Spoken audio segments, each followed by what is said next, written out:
I'm not exaggerating when I say this is one of the most important and powerful books coming out this year, and you should do yourself a favor and pre-order it now. The book is called The Trinity of Fundamentals by Palestinian political prisoner Wisam Rafeedie, and let me just give you a brief synopsis before I tell you how this book was written, because it will absolutely blow your mind. So the book follows the story of a young Palestinian, Canaan, during the 9 years he spends hiding from the occupation between 1982 and 1991. Now, this is a time period in Palestine marked by major historical and political events, and Canaan takes us through his journey marked by struggle and isolation and liberation and love. What makes this novel so compelling is that it is inspired by Wisam's real life experience organizing and struggling against Zionist occupation and oppression. Now, here is where things get awe-inspiring. Wisam wrote the novel while he was in the Naqab prison between 1992 and 1993. It was at the encouraging of his fellow Palestinian comrades in prison that he even wrote it down. After they heard the story, they insisted that he needed to put pen to paper. And he kind of went back and forth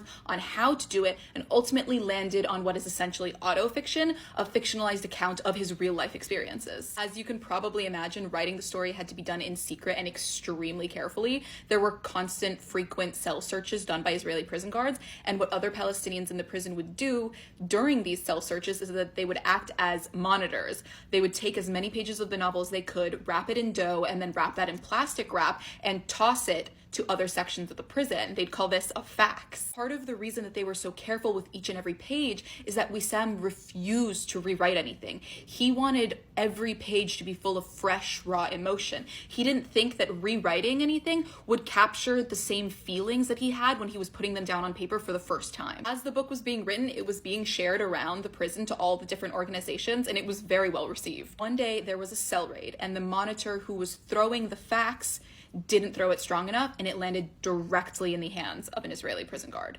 This was a devastating blow because, remember, Wisam refused to rewrite anything because he didn't feel that he would be under the original influence of the emotions when he was first writing it, and therefore anything rewritten would not be the same as the original. Wisam was released from prison only to be imprisoned again 54 days later, this time in Ascalon prison. Now, what is crucial to understand is that education was and is central to Palestinian life in prison. Palestinians fought hard for their right to education, organizing one of the largest collective hunger strikes in 1992 for that right.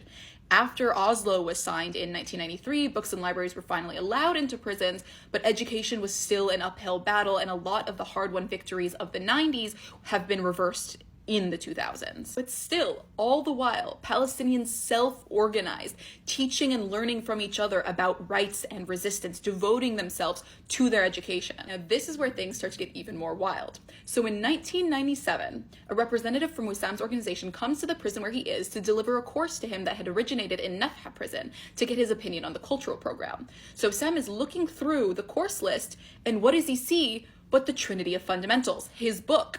He reaches out to his comrades at Nafha prison, asking how they got the novel because he had never copied it down anywhere. And remember, it was confiscated by Israeli prison guards. And it turned out that a comrade from Gaza had read the novel while he was in Naqab, which is where Wisam had written it, liked it so much that he had copied it down himself and took the trouble himself to smuggle it out of prison. Now, smuggling it out is no small task. He had to have put all of the pages into separate capsules, swallowed them, and then smuggled them out. And now, 4 years later, after the novel had been missing for all that time, the book was now on its way to Wisam via 4 comrades and 52 capsules split between them, hidden in their intestines. Those 52 capsules contained the novel in its entirety, which became very popular in prison discourse. Even after all this, it wasn't smooth sailing.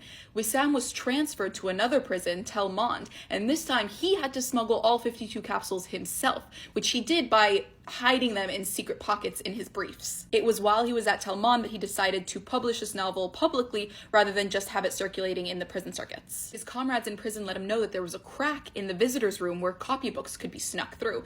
So Wisam copied down the novel onto 3 copybooks, tied them around his waist, and then, while a fight ensued as a distraction, snuck them through the crack to a comrade who was waiting on the other side after leaving the visitor's room. That novel was printed in Ramallah in 1998. For that novel to end up with us here now is a testament to Palestinian steadfastness and struggle. For a year and a half, the Palestinian youth movement worked hard to bring this text into English for readers across the world, and every step of the way they made sure that the translation captured the spirit of the original text. It is genuinely such an incredible story. The path that that novel had to take just to get into our hands, that alone makes it worth reading. I have the pre-order link up in my bio, so please go pre-order. And if you are in New York or any of the surrounding areas, there's going to be a launch event and panel on February 2nd, which coincidentally is my birthday. So show up, pre-order the book. You do not want to miss this one.